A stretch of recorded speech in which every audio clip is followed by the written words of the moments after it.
Right, so you've been thinking about getting these guys here. These are angelfish, and the thing is, they're very beautiful fish, but I would say they might not be for everyone. Okay, hear me out. I mean, angelfish are great fish for sure. However, I think a few people sometimes think a bit too easily about them because in the stores they might see them when they're like this small and they think they stay that small forever. But that's not true. Angelfish actually grow very big. So I'm making this video to just make you aware of what it really looks like to take care of angelfish and what you need to know. Let me start off by showing you a pair of angelfish. This is a pair of angelfish here. These are the redback Manakaparu angelfish. The one on the left is the male, the one on the right is the female. You can see the male is bigger than the female. That generally will be the case. Not always though.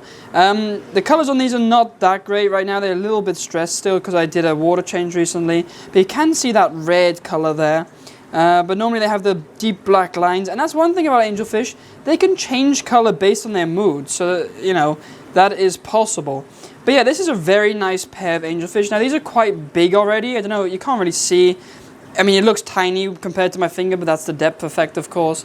But these guys are quite big already. Actually, if we go down here, I got even bigger ones. These are, again, the same type of angelfish. Look at this dude here. I've had this one for ages, and compared to my hand, they're absolutely massive. These are all bred by myself, by the way. So if you were wondering, these are all bred by myself. I mean, angelfish are beautiful fish, so don't get me wrong, they are beautiful fish. This guy is trying to get in the way. And this is actually my favorite one that I have. It's the biggest one I have, the oldest one I have. Quite old, actually. And yeah, let me tell you a bit more about angelfish then. Or actually, before we do that, let me show you some more angelfish. Got this beautiful pair here. And these guys, these are the fish that you'll probably see in your local fish store. This is the size you'll probably see them at. It's like not very big, like quite small. And I get it. You know, a lot of people are going to say like, oh, look at those cute little fish. They look really cool. And they do. They're very cute and they're really cool. And the thing is, this little fish eventually will get this big.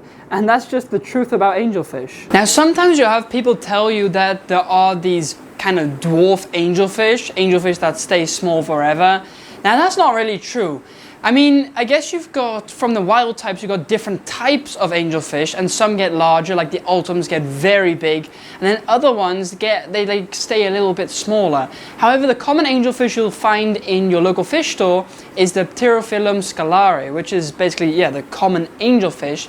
And those guys still get quite a decent size. They don't get as big as the ultimate angelfish, but they don't stay mega small. Now, if you see a mega small adult angelfish, that's because their growth has been stunted.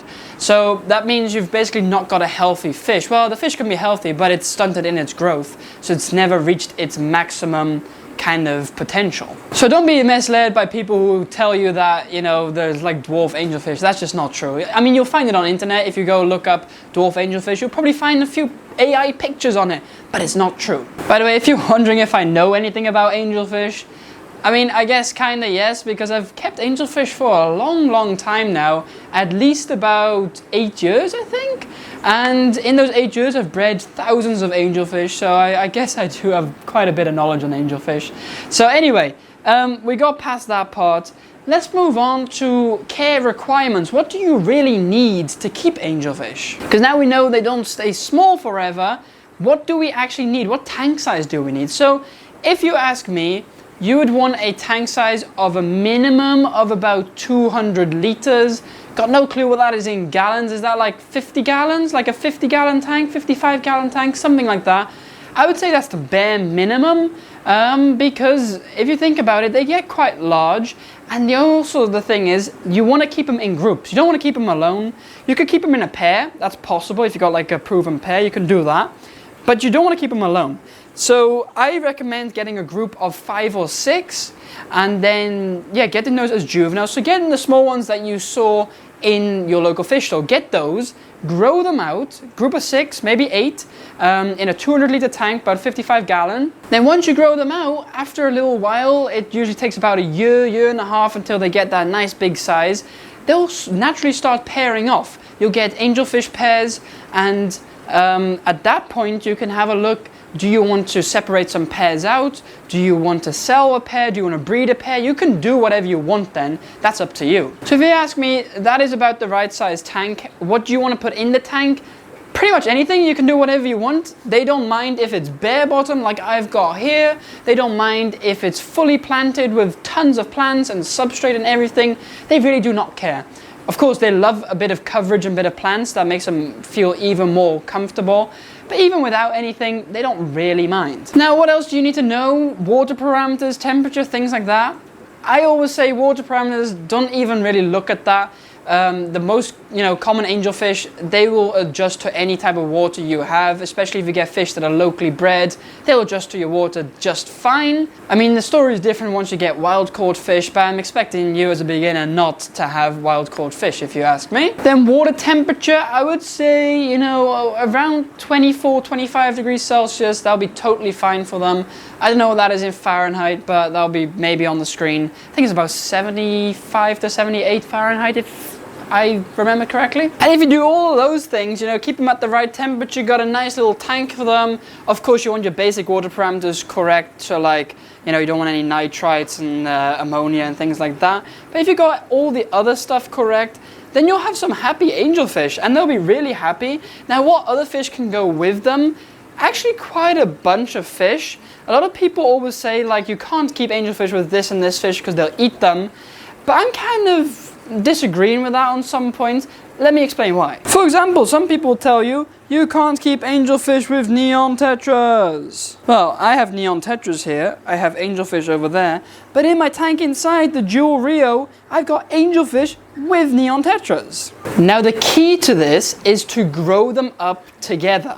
So if you get your juvenile angelfish that are small and you get neon tetras at the same time and you grow them up together, they'll be totally fine. No issues there. So you can keep those together. Of course, any other fish that is a bit larger, you don't want tiny fish. Look, don't go be putting these Boraras maculatus in. Look, I got these Boraras maculatus here.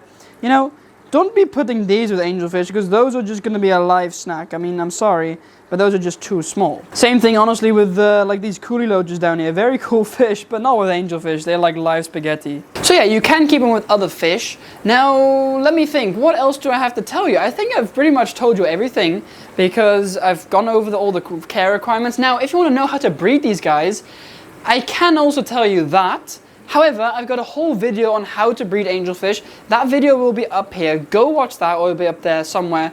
Go watch that. Very in-depth guide on how to breed angelfish with the day-by-day steps. I'm also going to be making an updated version soon because that video is a little bit older. I'm going to be making an updated version soon. So definitely subscribe down below and hit the like button. And comment as well if you've ever kept angelfish, or if this is your first time keeping angelfish or wanted to keep angelfish. Let me know in the comments down below. So yeah, if you were on the fence of whether to get angelfish or not, I hope I've helped you now with this video. Maybe I've given you some insights on what you really need to keep angelfish successfully. And I feel like, yeah, if you just follow these few guidelines, you'll be good to go. So anyway, guys, hope you guys enjoyed today's video. If you did, don't forget to like and subscribe, of course, and also watch this video here next, where you can see how to breed angelfish. So go watch that there. Anyway, have a great rest of your day, and I'll see you guys next time.